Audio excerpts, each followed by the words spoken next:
Gaza पट्टी में जारी इस महाविध्वंस के वैश्विक आकार लेने की आहट जोर जोर से सुनाई पड़ने लगी।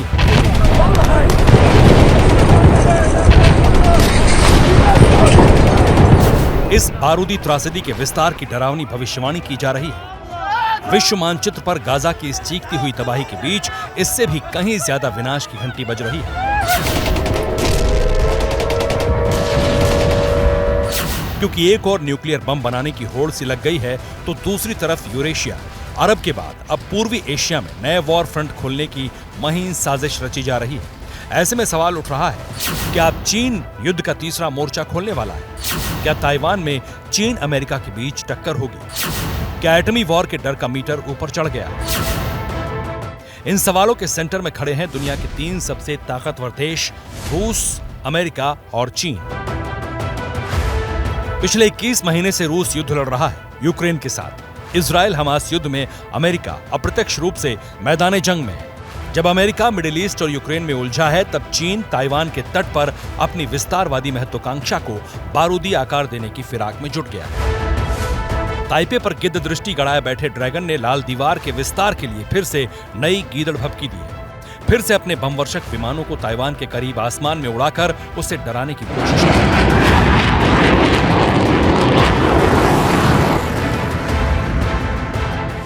43 लड़ाकू विमान ताइवान के करीब उड़ाए, जबकि समंदर में 7 युद्धपोत को ताइवान की ओर भेजा।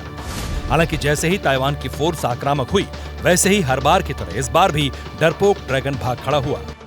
ताइपे का आरोप है कि 37 लड़ाकू विमान ताइवान स्ट्रेट में मध्य रेखा को पार कर गए, जबकि चीन उस सरहद को नहीं मानता। ड्रैगन वन चाइना पॉलिसी के तहत ताइवान को अखंड चीन का हिस्सा बताता है और फिर से ताइवान को मिलाने की प्रतिज्ञा को दोहराता है, लेकिन अमेरिका की बदौलत ताइवान अड़ा हुआ है। ताइवान ने फिर से साफ सरल शब्दों में चेताते हुए कहा है कि वो झुकेगा नहीं, क्योंकि ये पहली दफा नहीं है जब ताइवान को डराने के लिए चीन ने अपने फाइटर भेजे, लेकिन इस बार चीन बेहद आक्रामक है।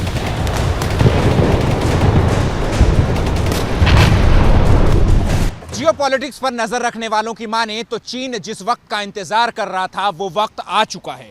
अमेरिका इस वक्त हमास इजराइल युद्ध में उलझा हुआ है, तो दूसरी तरफ रूस और यूक्रेन युद्ध भी अमेरिका समेत नाटो देशों के लिए चुनौती बना हुआ है। ऐसे में ड्रैगन ताइवान में अपना बहुप्रतीक्षित ऑपरेशन चला सकता है। हालांकि अमेरिका को भी इसका अंदाजा है, लिहाजा उसने भी अपने दुश्मनों को जवाब देने के लिए ऐसा शत्रु संहारक बम बनाने में जुटा है जो ऐसे प्रलय का पर्यायवाची होगा जो कल्पनाओं में भी कपा देता है। वो कौन सा बम है जिसे ड्रैगन नाशक कहा जा रहा है, आपको बताएंगे, लेकिन उससे पहले जान लीजिए कि ताइवान की सुरक्षा का जिम्मा अमेरिका के पास है। अमेरिका ताइवान को अरबों का हथियार भेजता है। ताइवान के पास अमेरिका के F-16 फाइटर जेट्स हैं। चीन को जवाब देने के लिए साउथ चाइना सी में अमेरिका के वॉरशिप है। और चीन की चुनौतियों के बीच दुनिया के सुपर पावर ने नई पीढ़ी के परमाणु बम बनाने का ऐलान कर दिया है। ऐसा परमाणु बम जो हिरोशिमा पर गिराए गए धरती फाड़ बम से 24 गुना ज्यादा विध्वंसक होगा, जो चीन के उन ठिकानों को भी तहस नहस कर सकता है जो पहाड़ों के नीचे बनाए गए हैं।